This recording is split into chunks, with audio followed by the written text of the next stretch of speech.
Hello guys, तो आज हम लोग सेल साइकिल से देख रहे हैं cell cycle cell division class 11 NCERT से क्या क्या इंपॉर्टेंट क्वेश्चन है जो नीट पीआईक्यू रह चुके हैं। ठीक है, आज हम लोग उनको देखेंगे। आज यहाँ पे हम लोग समझेंगे नहीं क्योंकि आप लोग ऑलरेडी समझ चुके हो।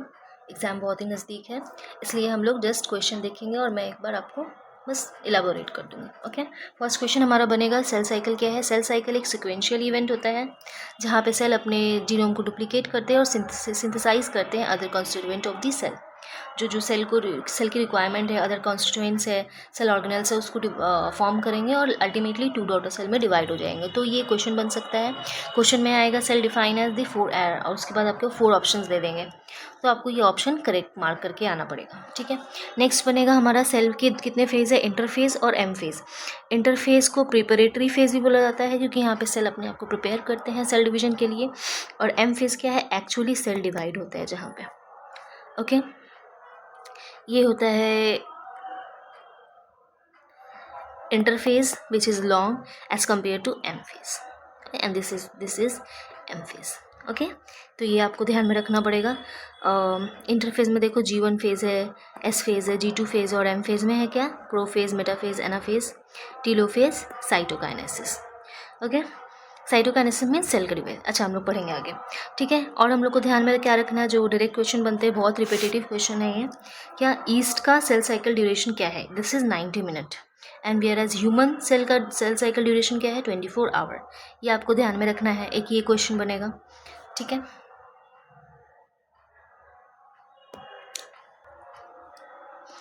नेक्स्ट हमारा बनेगा क्वेश्चन, देखो क्या बनेगा, यहाँ पे दे दिया। ओके, यहाँ पे एक क्वेश्चन बहुत इम्पॉर्टेंट है, क्या है, 24 आवर है cell cycle duration for human cell. Okay, जिसमें से cell division means M phase सिर्फ 1 घंटा चलता है और बाकी जो बचा हुआ 23 घंटा है उसमें इंटरफेस होता है। सो ये क्वेश्चन बनता है हमारा कि जो ह्यूमन सेल जब डिवाइड करते हैं जिसकी ड्यूरेशन 24 आवर्स है, उसमें से मैक्सिमम टाइम कहाँ कंज्यूम होता है, that is in interphase. Okay, so 95% of duration of cell cycle is of interphase. Okay, और बचा हुआ माइटोसिस जहाँ पे एक्चुअल सेल डिवीजन होगा। ठीक है, माइटोटिक फेज, एम फेज बोलेंगे। तो ये बहुत इंपॉर्टेंट क्वेश्चन है, आपको डायरेक्टली ये लाइन दे देते हैं या इसमें से कुछ मिसिंग कर देंगे, फिलअप जैसा दे देंगे।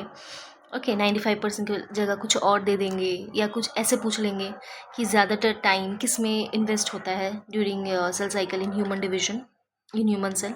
ओके, तो ये क्वेश्चन बन सकता है। नेक्स्ट बनता है हमारा क्वेश्चन, कैरियोकाइनेसिस क्या है, तो न्यूक्लियर डिवीजन है। साइटोकाइनेसिस क्या है, तो cytoplasmic division, division of cytoplasm, nuclear division, karyokinesis. ये हमको ध्यान में रखना है। सेकंड, फिर उसके बाद क्वेश्चन बनता है इंटरफेस कितने फर्दर पार्ट में डिवाइड है, तो that is in 3 phases, G1 phase, S phase, G2 phase. Okay, G1 को गैप 1 फेज बोलते हैं, S फेज को सिंथेसिस फेज बोलते हैं, G2 को गैप 2 फेज बोलते हैं। G1 फेज में हमको ध्यान में रखना है सेल मेटाबॉलिकली एक्टिव होता है बट DNA का डुप्लीकेशन नहीं होता है। ओके, और एक ये लाइन देता है G1 फेज किसके किसके बीच में है, देखो G1 फेज किसके बीच में, S फेज के बीच में है और साइटोकाइनेसिस एक्चुअली क्या है, M फेज का लास्ट पार्ट है, लास्ट फेज है, लास्ट सब फेज है। तो G1 फेज किसके बीच में है, interval between the mitosis and the initiation of DNA replication. Interval इसमें ये साइटोकाइनेसिस डिनोट नहीं किए, तो आपको यही ध्यान में रखना है एनसीईआरटी में जो लिखा हुआ है कि ये माइटोटिक एज अ होल ये ले रहे हैं कि माइटोसिस और स्टार्टिंग ऑफ S फेज के बीच में G1 फेज आता है। ये एक क्वेश्चन बन सकता है, सॉरी। और नेक्स्ट क्वेश्चन बनता है हमारा सिंथेसिस फेज क्या है, तो सिंथेसिस फेज में एक्चुअली DNA रेप्लिकेट करते हैं और सेंट्रियोल का डुप्लीकेशन होता है। The 2 main question from this. Okay, next question S phase से क्या बनता है हमारा, अगर DNA डुप्लीकेट करेंगे तो पहले अगर 2C थे तो फिर वो 4C हो जाएंगे, but after S phase DNA duplicate हो रहा है बट क्रोमोसोम डुप्लीकेशन अगर नहीं होता है। ठीक, क्रोमोसोम नंबर सेम रहेगा।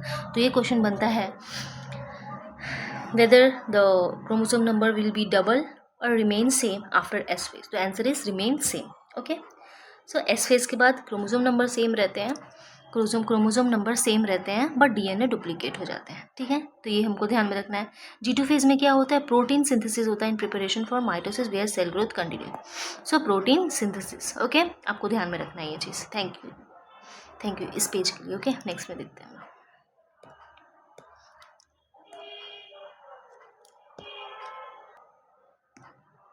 नेक्स्ट हम लोग देखो, एक होता है G0 फेज। ठीक है, इसमें क्या होता है ना, सेल डिवाइड फर्दर नहीं करता है। G1 फेज के बाद वो एक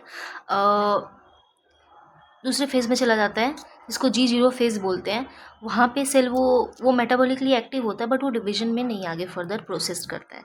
ठीक है, वो एस फेज में नहीं जाता है। अगर बॉडी को रिक्वायरमेंट है, बॉडी उसको सिग्नल देगा, तो ही वो G0 फेज से निकल के एस फेज में जाएगा। ये एक होता है क्वेश्चन यहाँ पे। ठीक है, एग्जाम्पल, ये क्वेश्चन बनता है कि माइटोसिस हमेशा डिप्लॉयड में देखा जाता है। एग्जाम्पल मेल हनी बी में। ठीक है, एग्जाम्पल मेल हनी बी, क्योंकि ये हैप्लॉइड होता है और इसमें माइटोसिस होता है।